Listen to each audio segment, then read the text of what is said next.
Welcome back to Preservation Travels with Lane and Kevin here at our Restoration Nation.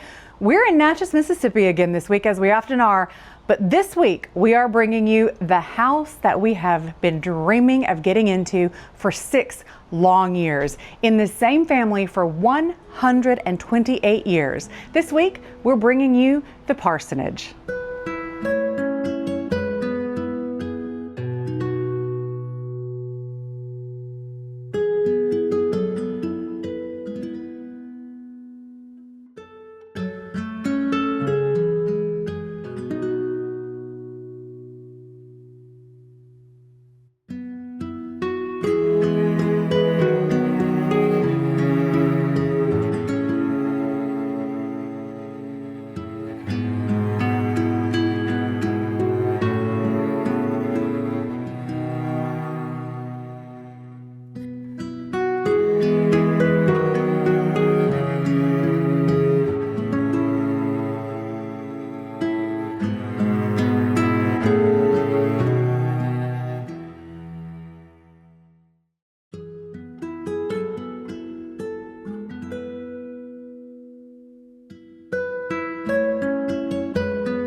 Welcome back to Preservation Travels with Lane and Kevin. Like I told you, today we are at the Parsonage. I am standing on a front porch that overlooks the mighty Mississippi. There are no better views of the beautiful Mississippi River anywhere, I think, along the river, from the top of North America down to the Gulf of Mexico, than here on the porch of the Parsonage. This spectacular home built in 1852. Well, here's another view on the porch of the Parsonage. Behind me, you'll see a beautiful city park, and from there, unobstructed views of the mighty Mississippi.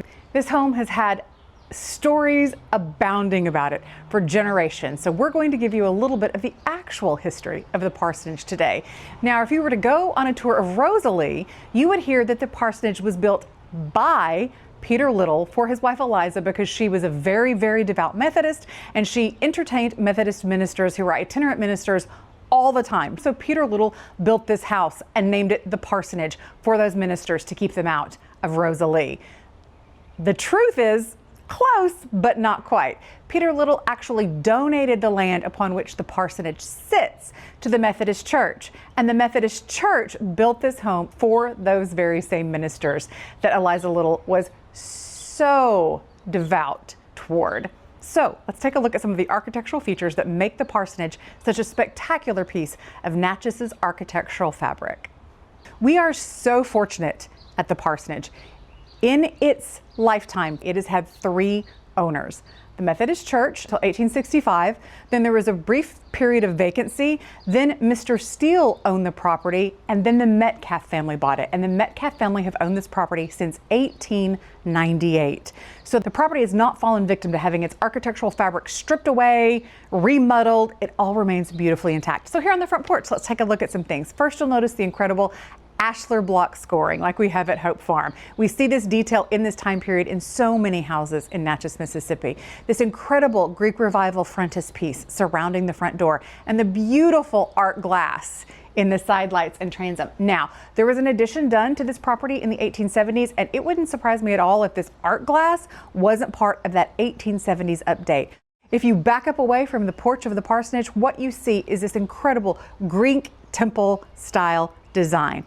Absolutely high style Greek Revival. Let's go inside and see what's special in there.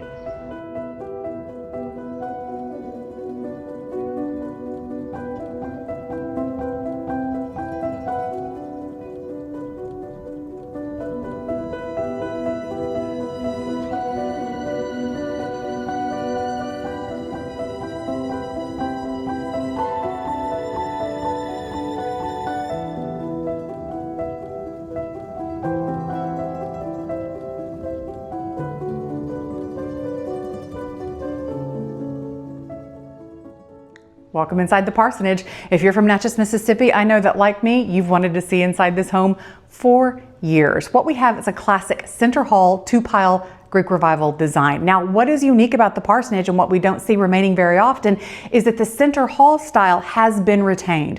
What we often see here in Natchez is as these properties evolved over time, the gallery was enclosed to be used for more living space, but not here at the parsonage. We have a pure center hall 2-pile design. So you have this gorgeous front door with its art glass leading straight through. We've got a pair of pocket doors where the front spaces could be closed off for the family's privacy, but straight out into the backyard with an absolutely spectacular courtyard, and then 2 rooms on either side.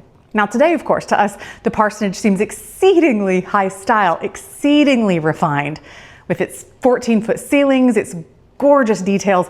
But if you take a close look, this is a very simple home. It was designed to be a home for a Methodist minister. So you will not see the level of extreme detail in this property that you see in some of the others of a similar period. I give you case in point, the door surrounds, the architraves and entablatures of the doors. They're not fluted. There is no carving. There is nothing there that is high in style. Good height for airflow, but no real ornamentation. We have one high ornament in this entire space, and that is this incredible original plaster medallion here in the entryway. Now, I also love what is no doubt an 1870s period with a bit of an Eastlake or at Eastern design in what would have been a gasolier. You can see the gas key right here in this light fixture. What you need to know is that many of the homes here in Natchez, Mississippi had little manufacturing plants for gas on site. They would use coal and burn that and create gas, and they would pipe in their own gas. But this piece I suspect to be from that 1870s remodel period that you'll see here in just a second. Well, here we are in the back of the front hall. That's a funny way to say it. Behind me, you'll see these spectacular pocket doors. They are still functioning spectacularly well. And above me, we see what is probably an earlier light fixture, earlier than the one in the entryway. This light fixture, I can't guarantee you, but it bears a lot of the signatures of the Cornelius and Baker Manufacturing Company. We see tons of Cornelius and Baker here in Natchez, Mississippi. This is obviously a very parsed down design in comparison to some of the fixtures that we see in some of the grand homes here in Natchez, but the style of the fixture is very indicative of the manufacturer. If not Cornelius and Baker, one of its sister manufacturers at the time, definitely. But this one is going to date to that 1858 period, and it's still hanging right here in the back hall where it's been since the home was built. One of the questions we always get when we do these preservation travels is, does the furniture come with the house? And all I can tell you is that the Metcalf family is large. There are lots of heirs that want these family pieces, but I'll also tell you that everything's negotiable, so it never hurts to ask, right? One of the pieces in this property that is so spectacular and incredibly special is this bookcase. This was made here in Adams County. One of the family's other properties was a property called Montrose, and this was made on site at Montrose and has stayed in the Metcalf family for all these years and has been right here in this spot since 1898.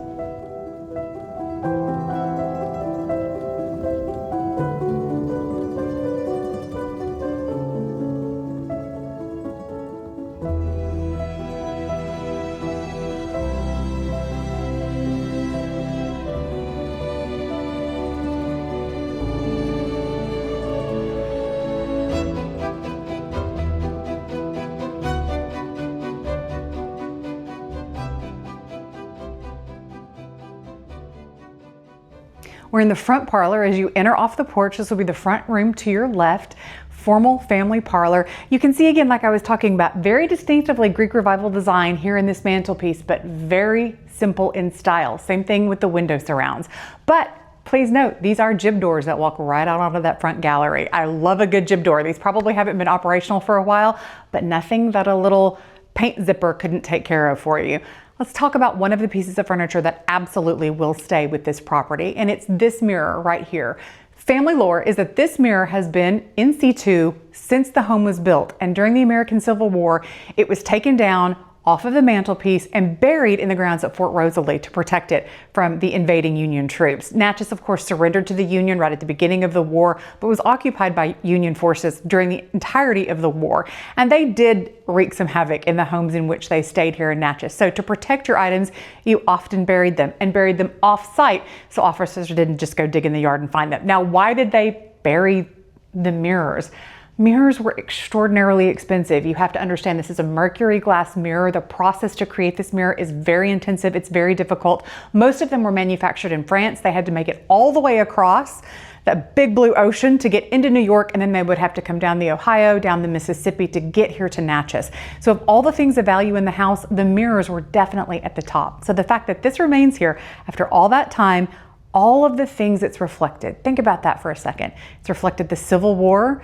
It reflected World War I, World War II, the sinking of the Titanic, the Great Depression, the first flight, Kitty Hawk. There are so many things that happened with people's faces, just like yours and mine, looking at this mirror in this same spot.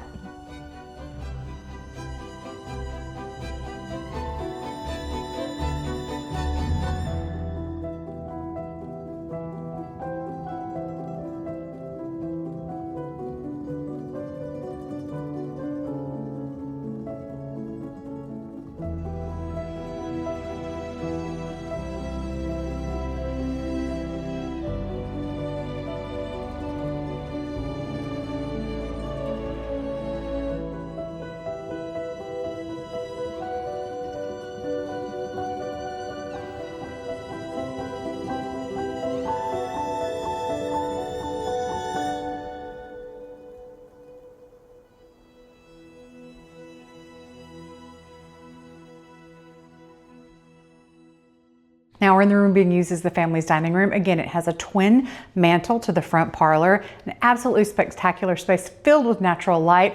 All of the windows appear to be jib doors, even though they are not, because if these were jib doors, you would walk off into nothing. But all of the paneling is the same, so we have that beautiful symmetry of the Greek Revival style. I normally don't talk about the decorative arts in homes because they're usually either not included in the sale or just not part of what we're talking about. But because the family has lived here for so long, there are so many pieces that are such an integral part of the story of the parsonage. And the Madame de Pompadour pink Paris porcelain china behind me is one of those things.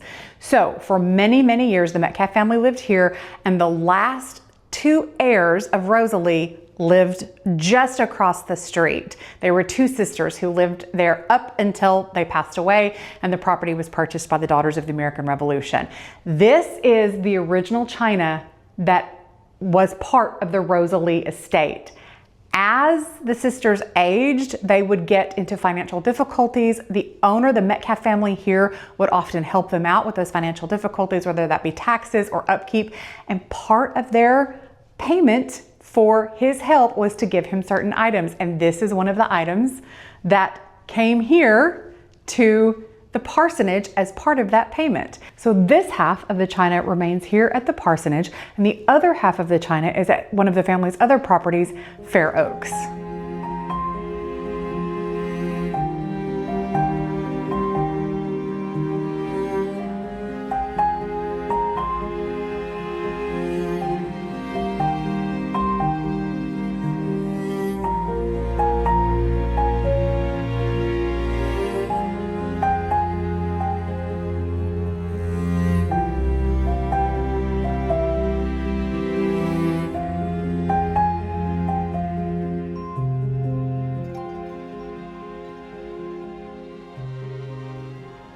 Now we're on the right side of that center hall, and you can see that this room and the room behind it are being used as bedrooms.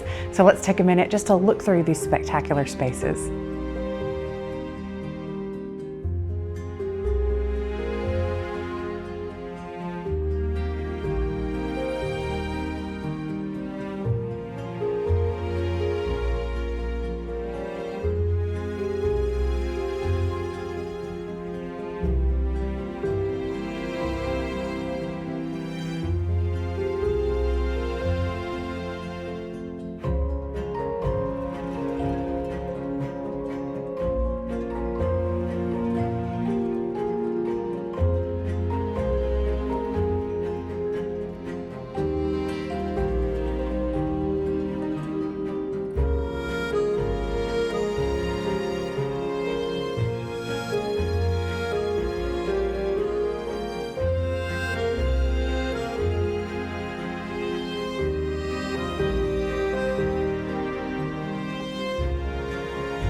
So one of the things that has happened in the history of the parsonage is that there was an addition done in 1870 that almost doubled the square footage of the home. And we are in that addition right now. You can see this front room is a bedroom, and the room we're just about to walk into is a second bedroom.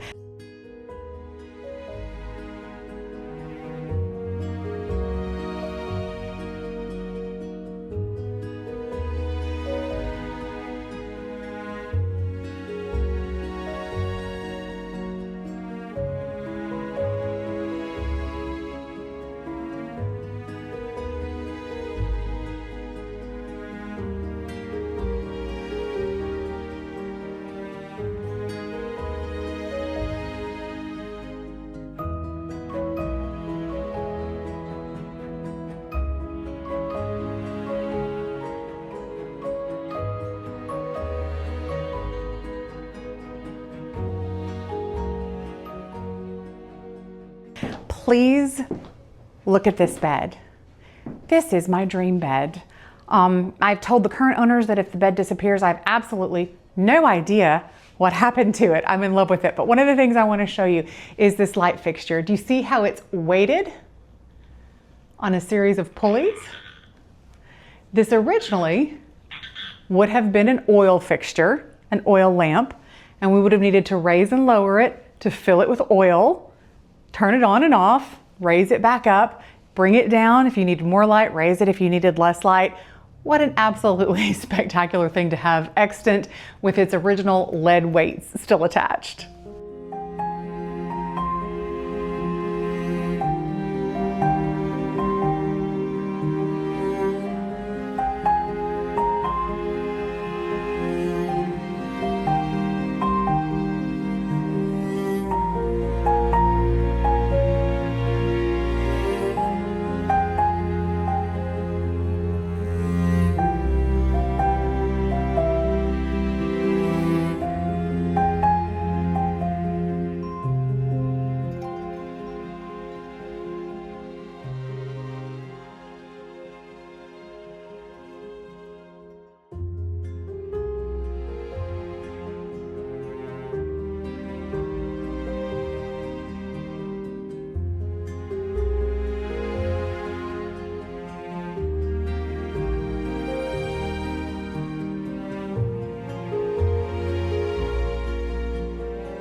One of the pieces of Natchez culture, and really Southern culture, that is so incredibly important are galleries, or what you might call porches.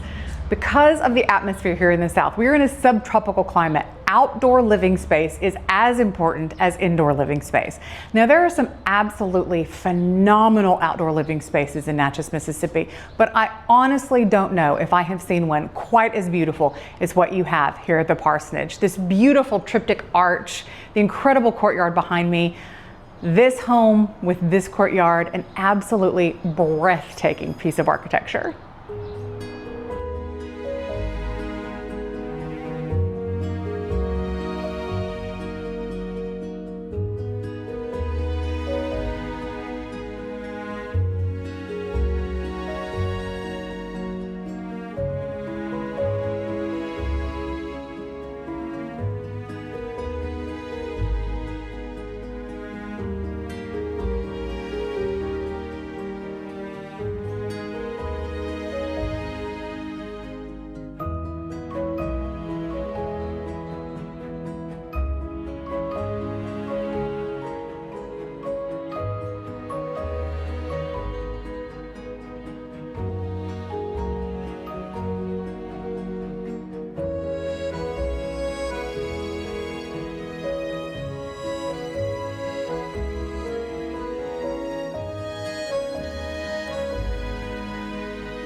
Well, now we're in the basement level of the parsonage, and as you can see, this is a completely different house than we had upstairs.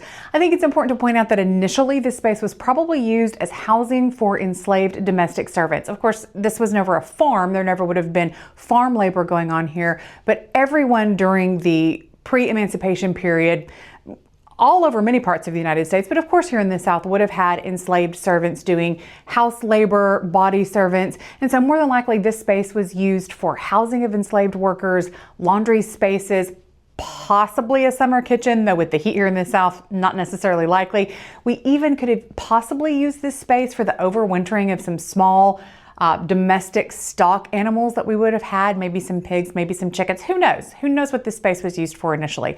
But we do know that in the 1970s, the current owner's mother came here to Natchez. She found the upstairs. She moved into her in-laws' house. It was high Victorian, did not feel like home because she was from Pennsylvania and she was a Quaker and she longed for a taste of home. So she took this downstairs space and she turned it into her own version of a Pennsylvania traditional Quaker style building. And this is where she lived most of her life. This is the area in which she lived until her death just a couple of years ago.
So here's some fun architectural trivia for you here in the parsonage. Now, by 1840, Natchez had its first sawmill. Before that, any of the construction that you would see would be either hand-hewn lumber or pit-sawn lumber. So we would expect to see in this space sawmill lumber. Sawmill opens in 1840, so by 1852, you would expect that most of the lumber being produced here in Natchez would be sawmill. But if we look closely at these beams, the cut marks are much more indicative of pit-sawn lumber than they are of sawmill lumber. We don't see that indicative curvature of the cuts that we get in sawmill cut lumber. Even on a huge wheel with beams of this size, we should see that curve, and we don't. So that way we know that even at 1852, there were still people either still doing pit-sawn lumber, or some of this lumber was reused by the Methodist Church as a cost-saving method in the construction of this property.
Okay, pardon the squint, but there was no way I was coming to the parsonage and not going to show you its most special feature. We are in the only Widow's Walk here on Broadway, up on this gorgeous belvedere that overlooks the Mississippi River like no other view in this city.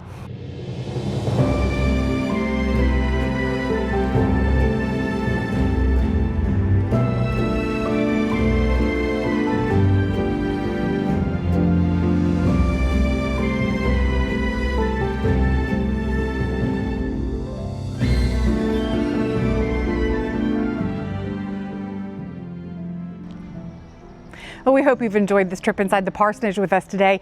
It is such an incredible honor to get to take a peek inside these beautiful period homes here in Natchez, Mississippi. We're always extremely grateful when we're allowed inside and allowed to bring you along with us. But today's trip has been even more meaningful. So rarely do we get to take you inside not only a property that's been lovingly owned by the same family for 128 years, but one that has been beautifully and painstakingly maintained by that family. This gorgeous time capsule of history is move-in ready. And with that, we will tell you that we're not real estate agents. We do not represent or guarantee this home in any way, but it does happen to be for sale. One of the most spectacular, private, protected homes in Natchez, Mississippi is looking for its next steward. So if you think that might be you, the Zillow link is going to be in the description below. Reach out to the real estate agent, see what they have to say about getting you inside the parsonage. We thank you for being with us. From two preacher's kids who grew up in parsonages, thank you for joining us on this very special edition of Preservation Travels with Lane and Kevin. We'll see you next time.